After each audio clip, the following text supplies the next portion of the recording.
بعض لوگ 27 رجب کا روزہ رکھتے ہیں اور اس روزے کو عام دنوں کے روزوں سے افضل سمجھتے ہیں، یعنی خاص طور پر 27 تاریخ کے روزے کا اہتمام، یہ بھی درست نہیں۔ متعدد احادیث سے نبی کریم صلی اللہ علیہ وسلم کا مخصوص دنوں یا تاریخوں میں نفلی روزوں کا اہتمام کرنا ثابت ہے، یعنی ایسا نہیں کہ کوئی دن اور مقرر نہیں، اور دن ہے مقرر، لیکن وہ آپ صلی اللہ علیہ وسلم نے خود کیے ہیں۔ آپ کے بعد کسی اور کو اجازت نہیں کہ وہ لوگوں کے لیے دن مخصوص کر دے کہ اس دن لازمی روزہ رکھنا ہوگا اور اس کا ثواب زیادہ ہوگا۔ متعدد احادیث سے نبی کریم صلی اللہ علیہ وسلم کا مخصوص دنوں یا تاریخوں میں نفلی روزوں کا اہتمام کرنا ثابت ہے، جیسا کہ ایام بیز میں ہر قمری مہینے کی 13، 14، 15 تاریخ، یا ہر سوموار اور جمعرات کو، یہ بھی مسنون ہے کیونکہ آپ نے اس کا اہتمام کیا۔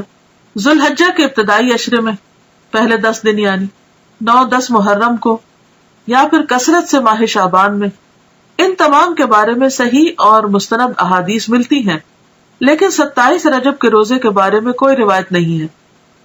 لہٰذا اگر کوئی خصوصی طور پر اس دن کا روزہ رکھتا ہو تو اس کا روزہ تو ہو سکتا ہے، مگر یہ عمل مسنون نہیں ہوگا بلکہ بدعت شمار ہوگا۔ اگر 27 رجب پیر کو آ رہی ہے اور اس کی پہلے سے عادت ہے ہر پیر کو روزہ رکھنے کی، تو ایسا شخص روزہ رکھ سکتا ہے۔ اور 27 رجب کو رات جاگ کر عبادت کرنے کو بھی بہت اہمیت دی جاتی ہے، اور اس کی نسبت واقعہ معراج سے کی جاتی ہے۔ حالانکہ نبی کریم صلی اللہ علیہ وسلم نے اپنی حیات مبارکہ میں واقعہ معراج کے بعد اس رات کسی خصوصی عبادت کا نہ تو اہتمام کیا اور نہ ہی نبی کریم صلی اللہ علیہ وسلم کا کوئی قول یا عمل 27 رجب کی شب خصوصی عبادت کے بارے میں ہے، یعنی یہ سب کچھ سیلف کریٹڈ ہے۔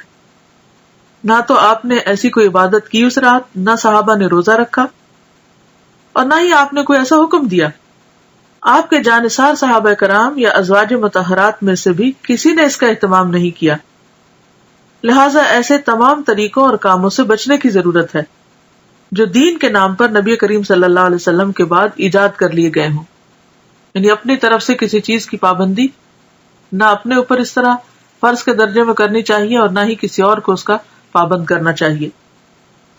واقعہ معراج کے ظہور کی حقیقت اپنی جگہ مسلم ہے، یہ واقعہ تو پیش آیا ہے، مگر یہ بھی ایک حقیقت ہے کہ اس کے رونما ہونے کی تاریخ کے بارے میں کم و بیش 36 مختلف اقوال ملتے ہیں، 36 ڈفرنٹ ورژنز ہیں۔ بعض کے مطابق یہ واقعہ ربیع الاول میں ہوا، بعض نے رمضان، بعض نے ہجرت سے چند سال بعد، اور بعض نے چند ماہ قبل کہا۔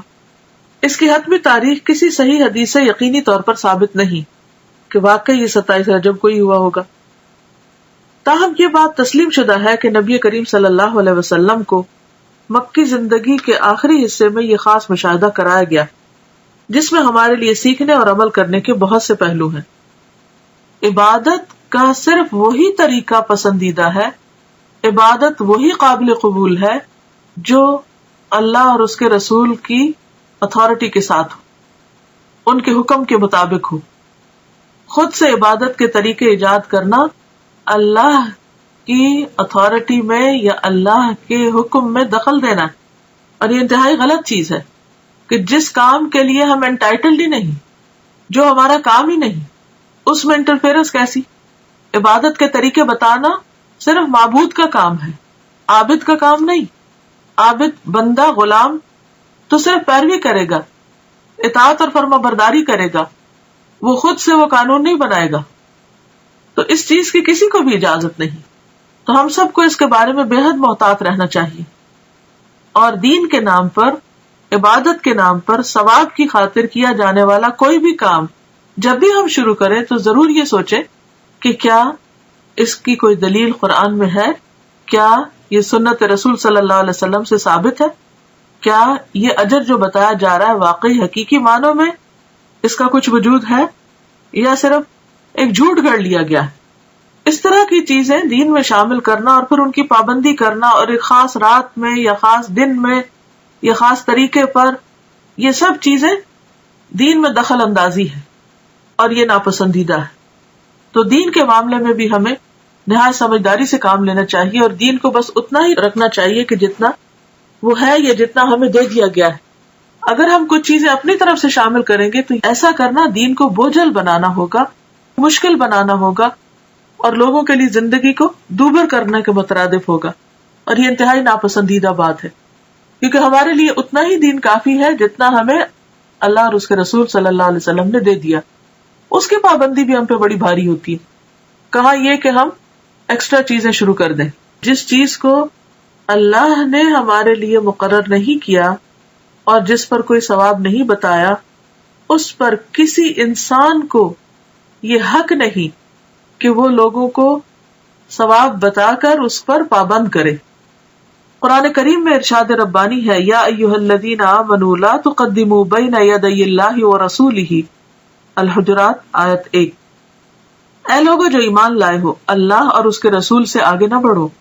تو جو چیز قرآن و سنت سے ثابت نہیں، اس کے کرنے پر کوئی اجر و ثواب بھی نہیں. اور اگر ہم بعد میں کوئی ایسی چیز ایجاد کرتے ہیں اور اجر و ثواب کی نیت سے کرتے ہیں تو وہ بدعت میں شمار ہوگا، اس کے فائدے کی بجائے گناہ ہوگا. لہٰذا ایسی چیزوں سے بچنا ضروری ہے. اصل دین کیا ہے؟ ہمارے ذہن میں واضح ہونا چاہیے کہ اصل دین کیا ہے. اصل دین وہ ہے جو اللہ تعالیٰ نے محمد صلی اللہ علیہ وسلم کے ذریعے ہم تک پہنچایا، یعنی دین اللہ کی اطاعت و فرما برداری، اس کے احکامات کے آگے سر تسلیم خم کرنے اور محمد صلی اللہ علیہ وسلم کی سنت پر عمل کرنے کا نام ہے. ارشاد ربانی ہے، الیوم اکملت لکم دینکم واتممت علیکم نعمتی ورضیت لکم الاسلام دینا، المائدہ 3. آج میں نے تمہارے لیے تمہارا دین مکمل کر دیا اور تم پر اپنی نعمت تمام کر دی اور تمہارے لیے دین اسلام کو پسند کر لیا. لہذا کوئی بھی ایسا کام جو آپ صلی اللہ علیہ وسلم نے نہ کیا اور نہ ہی اس کا حکم دیا، اسے دین کا حصہ سمجھتے ہوئے ادا کرنا اور پھر اس پر اجر و ثواب کی توقع رکھنا بدعت ہے. نبی کریم صلی اللہ علیہ وسلم کا ارشاد ہے، کل محدثۃ بدعہ وکل بدعۃ ضلالہ وکل ضلالۃ فی النار. بے شک ہر نئی بات بدعت ہے اور ہر بدعت گمراہی ہے اور ہر گمراہی آگ میں لے جانے والی ہے.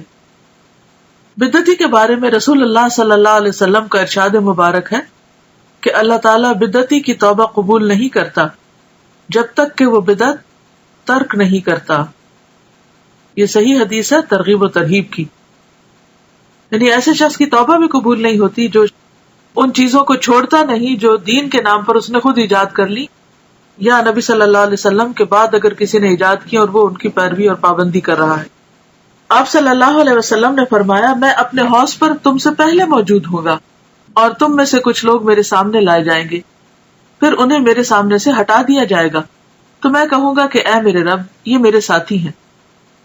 لیکن مجھ سے کہا جائے گا کہ آپ نہیں جانتے انہوں نے آپ کے بعد کیا کیا نئی چیزیں ایجاد کر لی تھی. یہ صحیح بخاری کی روایت ہے. تو اس سے آپ اندازہ لگائیں کہ اگر کوئی شخص دین میں نئے طریقے ایجاد کرتا ہے اور ان کی پابندی کرتا ہے اور ان کو فرض کے درجے پر لے آتا ہے تو قیامت کے دن ایسے شخص کو نبی صلی اللہ علیہ وسلم کے حوض سے پانی نصیب نہ ہوگا اور آپ اس شخص سے خفا ہوں گے کیونکہ اس نے دین کو اپنے ہاتھ میں لے لیا. لہٰذا ایسے تمام طریقوں اور کاموں سے بچنے کی ضرورت ہے جو دین کے نام پر آپ کے بعد ایجاد کر لیے گئے ہوں، کیونکہ آپ صلی اللہ علیہ وسلم نے فرمایا، من احدث فی امرنا ھذا ما لیس منہ فہو رد. صحیح بخاری.